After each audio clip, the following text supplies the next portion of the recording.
Hello students, welcome to EAT Pathshala. My name is Arjinder Kaur and I am an assistant professor in Postgraduate Government College, Sector 11, Chandigarh. In this module, we will discuss India's relationship with the regional organizations, namely ASEAN, SAARC and EU. In the current global politics and the emerging trends that we see in the politics today, the importance of regions is increasing day by day. In such a scenario, it becomes very important for a country like India to have cordial relationships with these regional organizations to have more say at the politics at the world stage. SAARC, which stands for South Asian Association for Regional Cooperation, is one of such important organizations. ASEAN, which is Association of Southeast Asian nations, is also another such important organization which is of very much importance to our country. And third, European Union is again a very important economic union of 28 countries of Europe. All of these three regional organizations play a very important role in terms of economic, political and strategic ties with our country. And hence, it becomes imperative for us to understand how India is engaging with these three countries separately and with these regional organizations separately at the world stage. This module will discuss the relationship of India with these organizations one by one. Objectives. This module will apprise the readers about India's relations with SAARC, ASEAN and EU. India is the main player in the SAARC activities. India has maintained sound political and economic relations with SAARC countries. India's Look East policy concentrates on maintaining good political, economic and strategic relations with ASEAN countries. As far as EU is concerned, India is doing good efforts to establish and maintain economic, political and strategic relations with the countries of EU. This module evaluates various dimensions of India's relations with the countries of SAARC, ASEAN and EU in detail. And finally, important questions and list of suggested readings is also included in this module. India-SAARC relations. SAARC has the potential to vastly improve the lives of its 1.5 billion citizens, nearly one-fourth of all humanity, particularly the inhabitants of its largest member, India. While the gesture of inviting SAARC leaders to his swearing-in ceremony by Indian Prime Minister Narendra Modi in 2014 might be considered symbolic, it provided the necessary impetus in bringing SAARC to the forefront of India's foreign policy lexicon. Since then, several measures have reinforced the government's resolve to forge closer strategic ties with countries in the region. High-level visits to Nepal, Bangladesh and Bhutan not only signal their importance in India's foreign policy priorities, but have also laid the groundwork for stronger and more substantive cooperation. Similarly, out-of-the-box thinking on avenues for cooperation, including the proposal for a SAARC satellite and a Center for Good Governance, signal the government's intention to play a proactive role in providing a leadership and governance structures to a region characterized by fragmentation and tension. Formation of SAARC.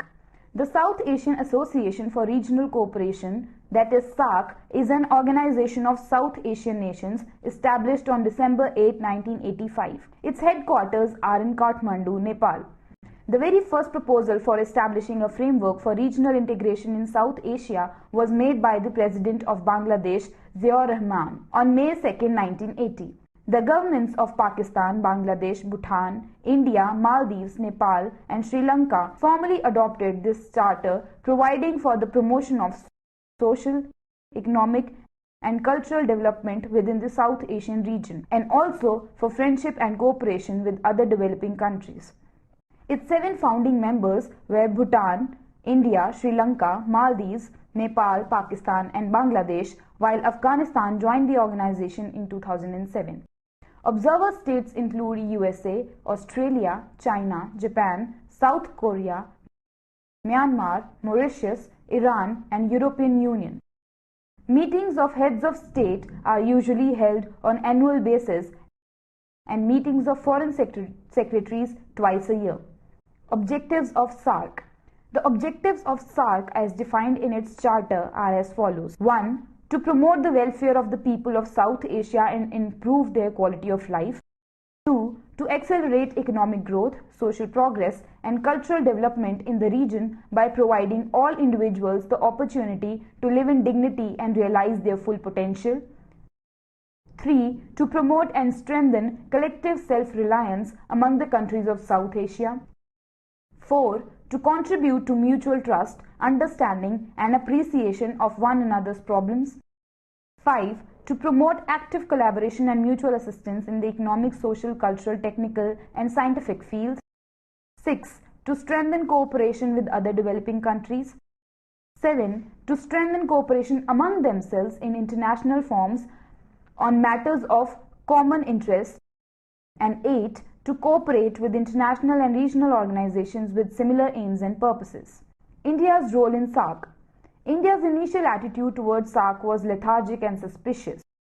It consequently played a limited role in the alliance, choosing instead to engage with its neighbors bilaterally based on reciprocity. However, as its economic position improved in the mid-1990s, India began to assume a greater role as a regional leader. The adoption of Gujarat Doctrine changed this attitude in a big way. The doctrine stemmed from the belief that India's stature on the world stage was closely tied to its relations with its neighbors. Subsequent governments, notably those led by Prime Minister Atal Bihari Vajpayee and Manmohan Singh, continued to engage with India's neighbors in this spirit. During the SAARC summit of 2007, India's External Affairs Minister Pranab Mukherjee, in an address to a conference of parliamentarians from the SAARC region, declared India's readiness as the largest nation in the region to accept asymmetrical responsibilities, including opening up her markets to her South Asian neighbors without insisting on reciprocity. The change in posturing notwithstanding, India hasn't been able to translate all of its promises into action. Studies find that the presence of a large economy often has positive externalities for smaller economies in the region. The International Monetary Fund finds, however, that India's growth has had only a minuscule impact on the growth of its neighbors. The paltry level of intra-regional trade stems from the region being the least open in the world, but within the region, India remains the least open country with the lowest trade GDP ratio. Besides, SAARC is still a long way from achieving even the most basic objective of a regional organization, a no-war scenario among its members. Despite SAARC's dismal past, the present government of Narendra Modi has boldly stroked new hope for the future of SAARC. Modi is widely seen as a reformist prime minister who is expected to open up the economy and liberalize trade. In addition, agreements stemmed from visits to neighboring countries reveal a certain line of thinking, cooperation, particularly in infrastructure and energy, targeted at resolving shared problems. It is therefore logical that the government would seek similar opportunities to expand and deepen the engagement with SAARC. Modi's ambition for SAARC, however, is confronted by external and internal challenges. Externally, the continuing tensions with Pakistan, the uncertainty over Afghanistan, and the role of outside actors, notably China, pose threats to revitalizing SAARC.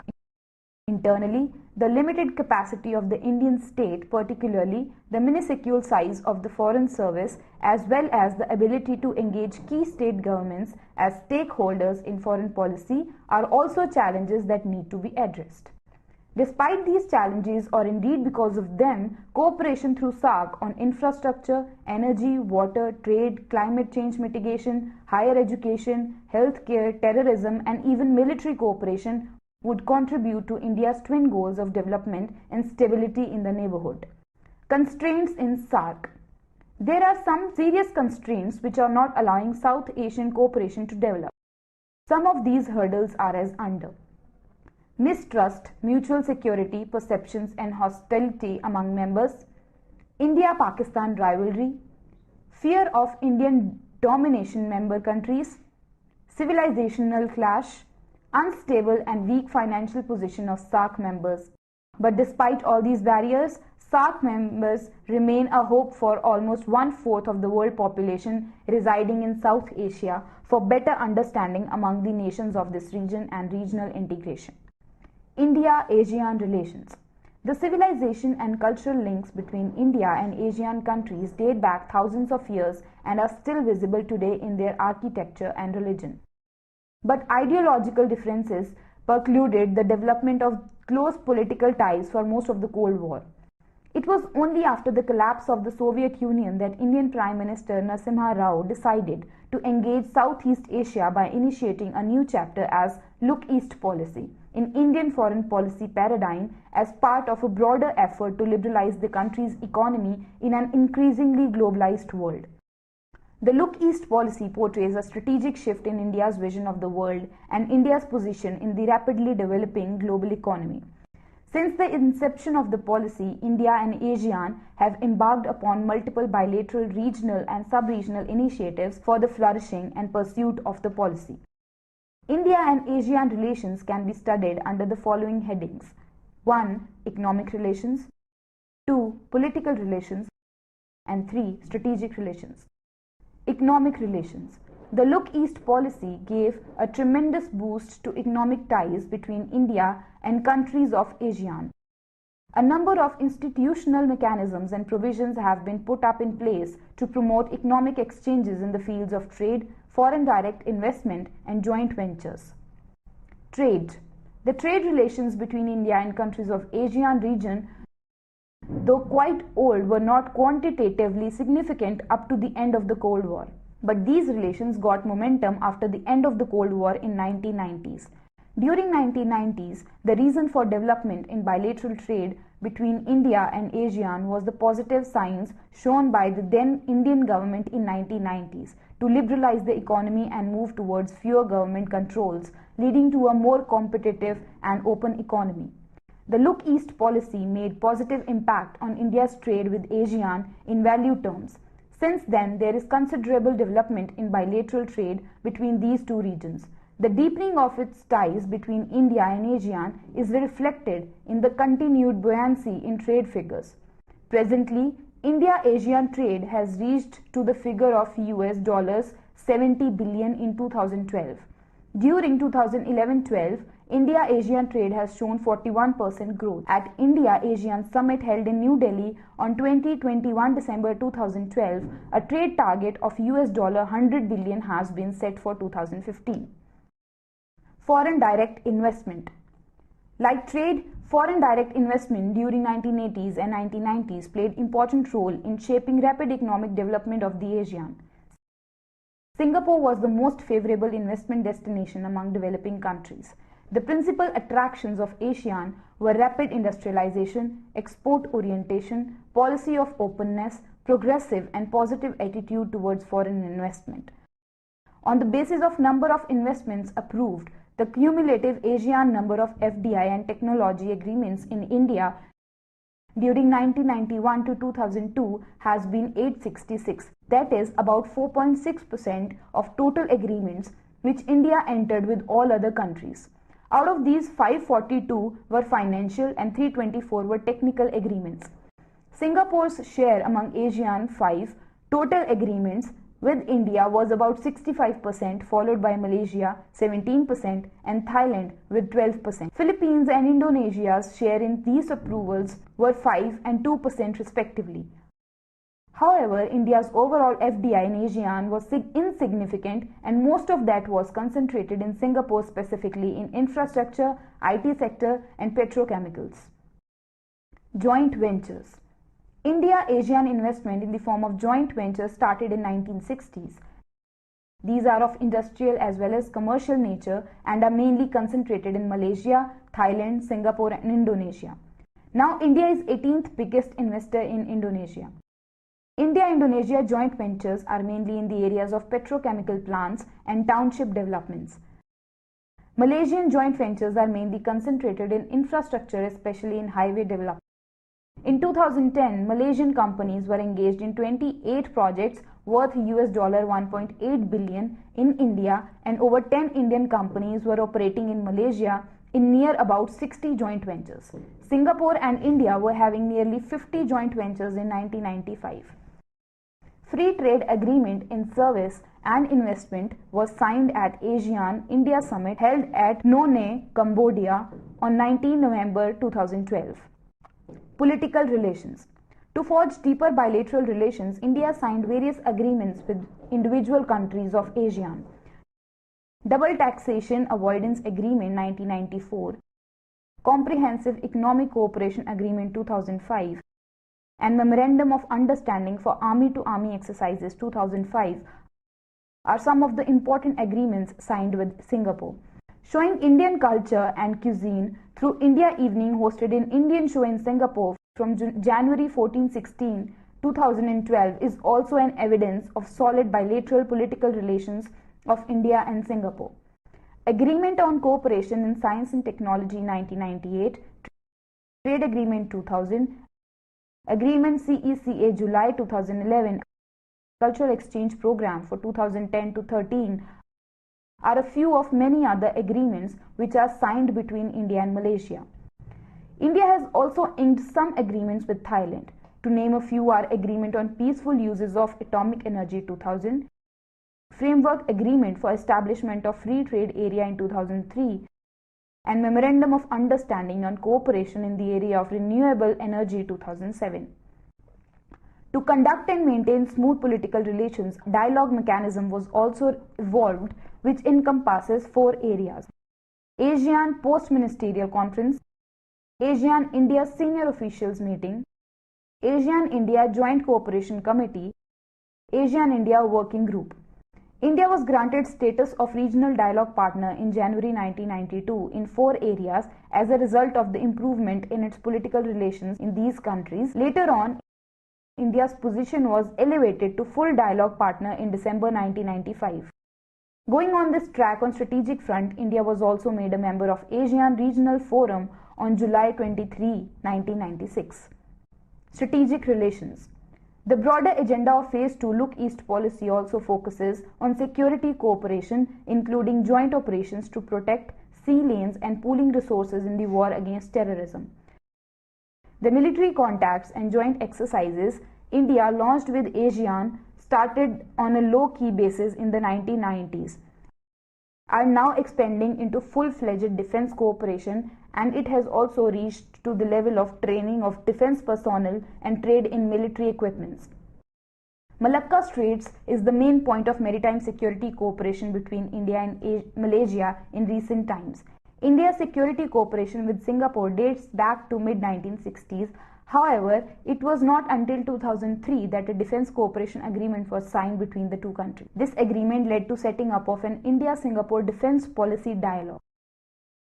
A joint working group on security between India and Thailand was set up in 2002 and was institutionalized in 2003. India and Philippines signed Memorandum of Understanding for Defense Cooperation in 2006 during President Dr. APJ Abdul Kalam's visit to Philippines. ASEAN-India defense relationship can be understood at 2 levels. First, the bilateral defense ties between individual ASEAN states and India. Second, the multilateral collaboration between ASEAN as a regional bloc with India, as well as involvement of ASEAN member states in various defense activities. Those are highly multilateral in character. During second India-ASEAN Summit in October 2003, ASEAN Treaty of Amity and Cooperation was signed by India and Joint Declaration on Cooperation in Combating International Terrorism was adopted. During third India-ASEAN Summit, Prime Minister signed agreement on India-ASEAN Partnership for Peace, Progress and Shared Prosperity. Of watershed significance in Southeast Asia-India multilateral defense cooperation was India's participation in the inaugural of ASEAN Defense Ministers meeting +8 ADMM +8 forum held for the first time in Hanoi in October 2010. At the ADMM +8, India was represented by Defense Minister A.K. Antony. At the India-ASEAN Special Commemorative Summit held in New Delhi on 20th and 21st December 2012, participating nations underlined the need for cooperation on maritime security, a move that comes amid growing tension between China and other claimants in the potentially oil and gas-rich South China Sea.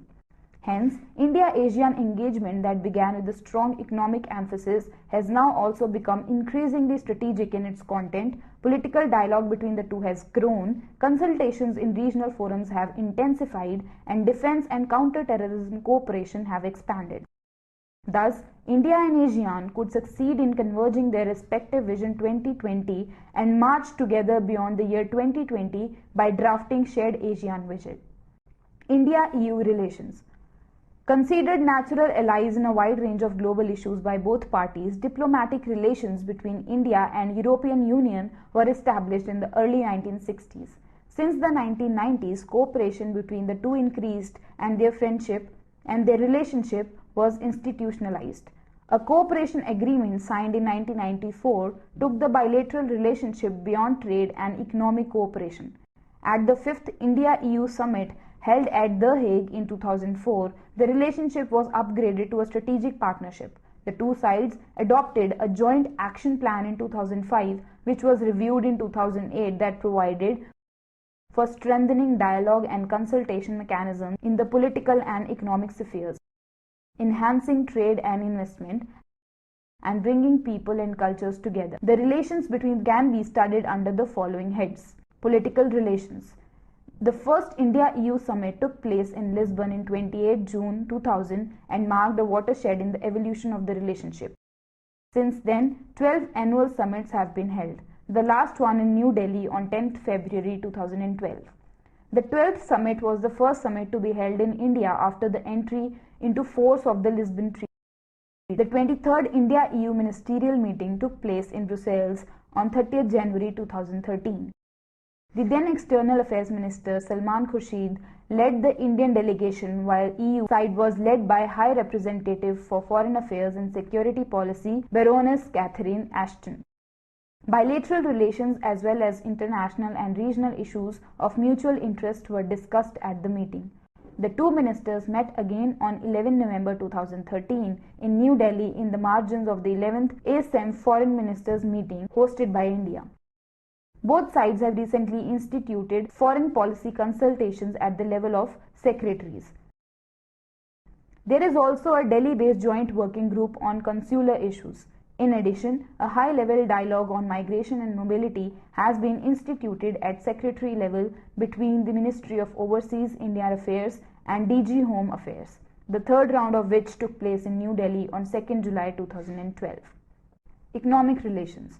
The EU as a bloc of 28 countries is India's largest regional trading partner, while India was EU's 9th largest trading partner in 2014. India's bilateral trade in the goods in 2014 was 72.52 billion euros as compared to 72.66 billion euros in 2013, and thus registered a marginal decline of 0.20% in 2013 as compared to 2013. Indian exports to the EU accounted to $37.07 billion euros during 2014 as compared to 36.84 billion euros in 2013, showing an increase of 1.03%, while India's imports from EU in 2014 stood at 35.45 billion euros as compared to 35.82 billion euros in 2013, thereby reflecting a decline of 0.63%. The EU is one of the largest sources of foreign direct investment for India. FDI inflows from the EU to India were $5.48 billion euros in 2012 and 4.3 billion euros in 2013. Indian investments in EU were $1.4 billion euros in 2013. The most important EU countries for FDI inflows into India in 2013 were Germany, UK, Italy, Sweden, and Belgium. Strategic partnership. The European Security Strategy, December 2003, was the first EU document to mention strategic partnerships as kind of foreign policy tool. After working for over a year, the European Commission came out with a communication on an EU-India strategic partnership, June 2004, which proposed a series of strategic policy dialogues and strategic sectoral dialogues to streamline the architecture of the relationship. It proposed to develop a genuinely strategic partnership with India in 4 key areas. Cooperation, especially in multilateral fora, on conflict prevention, the fight against terrorism, and non-proliferation of weapons and mass destruction. A strengthened economic partnership through strategic policy and strategic dialogues. Development cooperation. Fostering intellectual and cultural exchange. 6 weeks later, in a detailed 31-page response to the EC communication, the first ever Indian strategy paper on relations with an outside entity, New Delhi presented a number of proposals for enhancing more systematic interaction with the European Union. The strategic partnership was endorsed at the 5th India-EU Summit 2004. Two texts were negotiated, a new political declaration and a joint action plan divided into 4 sections: politics, trade and investment, economic policy, and cultural and academic matters, covering issues of mutual concern, were adopted at the next summit in September 2005. An implementation report on the working of strategic partnership was presented at Helsinki Summit October 2006, where it was agreed that an annual progress report on implementation of JAP would be presented. The 8th Summit, November 2007, resolved to make an overall assessment of the JAP in 2008 and assess the ways and means to further upgrade the overall framework of EU-India relations. At the Marseille Summit, September 2008, a revised JAP was adopted, which added 40 odd new activities in 4 areas: peace and comprehensive security, sustainable development, research and technology, and people-to-people and cultural exchanges. Let me conclude this module by saying that regional integration in current times has become very significant, and India also has been engaging itself with various regional organizations of the world. And in this module, we discussed India's relationship with SAARC, ASEAN, and European Union. When we talk about SAARC, we see that India's relationship is not only important because of economic gains, but it is also important because of stability in the region. And India is, because of its relationship with the regional organization of SAARC, is able to achieve its twin goals, one of development and the other of having stability in the region. When it comes to the South Asian countries, we see that it is not only government-to-government relationship that has become important, but also the role of non-governmental organizations are playing very important role in maintaining close ties between India and countries of Southeast Asia.